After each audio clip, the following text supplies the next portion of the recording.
Okay, well, I thought since I've had all my Hall of Famers graded from my 1971 Kellogg set, I thought I would put those on a video just to show everyone. I finally got my last few graded a month or two ago and can show the entire Hall of Fame set. So I mentioned in another video, this 1971 Kellogg set is special because it was the only set of that series that you couldn't send in by mail for the entire card set. So you had to essentially open cereal boxes to get each one.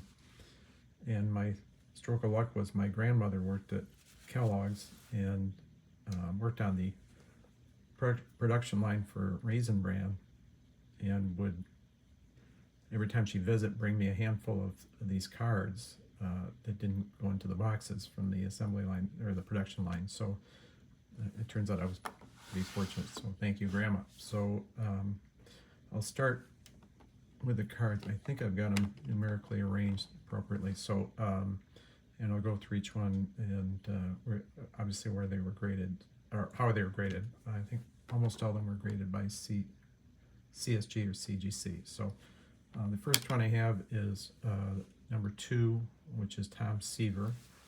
I have actually 2 of these with the same grade. It's graded out at 7.5, and I think maybe the most valuable card in the set. The problem is to pin down values. There's not a lot of sales on these cards, so it's harder to tell where the value is, but I've seen these in this range sell for over $200 to $300, so this may be the highest valued card in the set at this grade. So second one, unfortunately, is number 5, Roberto Clemente. And as with a lot of these cards, this one cracked. I don't know if you can see it well, but the cracks go through the plastic that covered this 3D effect over the card. So they had a sort of a ridged plastic coating that enhanced the 3D effect. So, and as soon as they crack, of course, the grade goes way down. So this graded out at grade 2. Overall, the card's probably in pretty good shape, but you just don't get a good grade for the for these cards when they're cracked. So that's Clemente. The next one is number 6, and that's Gaylord Perry. He was known for allegedly throwing substances on the ball, but he could seemingly never get caught. This graded out as high as any of the cards I've had at an 8.5. And I have, I think, 2 of those, one at a lower grade. The next one is number 12, Tony Oliva. This one graded out in an 8. And I think I think I only have 1 copy of this card, but I did grade out in an 8. So next one is number 19, Luis Aparicio. He actually played in the first game I ever saw at a Major League Stadium. My father took me to a Detroit Tigers game in Tigers Stadium in 1970. I still have the scorebook with Luis written in as a shortstop. So graded out in an 8. I think I have 1 or 2 more copies of this card also. That was the thing with my grandmother. She just randomly grabbed these. I think often there were multiple copies of the same player when she did that. Next one is Don Sutton. I have 3 of these, 3 copies of this. This is the highest graded 8.5 for the Dodgers.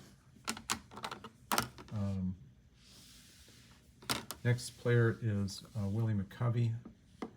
This one is at a lower grade 6, and I had probably 3/4 of the set when I collected them when my grandmother brought them from Kellogg's. I filled out the set by buying the other cards on, I think generally on eBay, so, and some of them were at lower grade. So this is one of those at a grade 6. This is probably my favorite player. From my boyhood, Al Kaline, of course, played for the Tigers. I grew up in Michigan. As with a lot of cards, your favorites often get handled when you're young, and obviously brings the grade down. So this graded at a 4.5. I was very happy to get this though when I opened it. My grandmother's. So next card is Ernie Banks, graded at 7.5. Mr. Cub. Next is Bob Gibson. I have 3 copies of this. This is the highest grade one at an 8. Tigers beat him in Game 7 of the 1968 World Series. Him and the Cardinals.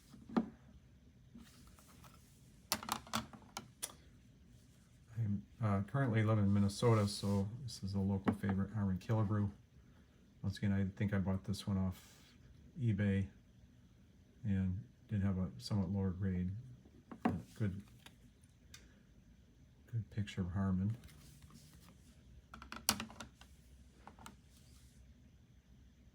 Next one is Tony Perez. Probably next to the Tigers, the Cincinnati Reds in the 70s were my favorite team. So, in fact, I went down to Riverfront Stadium to see them play the Dodgers in the mid-70s. That was quite a trip. This one graded an 8.5. Next one is Jim Palmer. Once again, bought, I think, off the web, and obviously it'll lower grade. Another Cub, Billy Williams, graded out in an 8.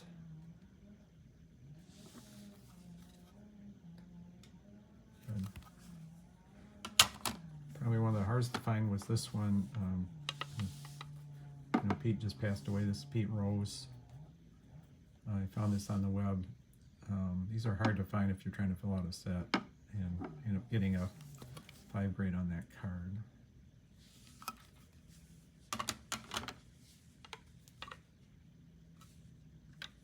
This one's, I think, out of sequence, but Lou Brock. Once again, I purchased off the web. Most of these came back in the 5 or 6 range. The ones I bought off eBay. Once again, play for the Cardinals. I have 3 copies of Frank Robinson. Once again, I think this is out of sequence. Played for the Reds and then the Orioles, and won MVPs in both leagues.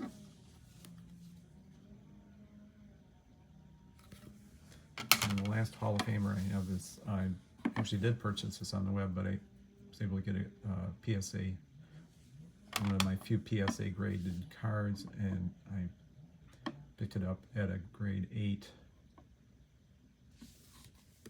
And that's the last Hall of Famer in the set that I have. I believe that's every Hall of Famer. So if you enjoyed the video, thanks for watching, and please post a like if you enjoyed the video also.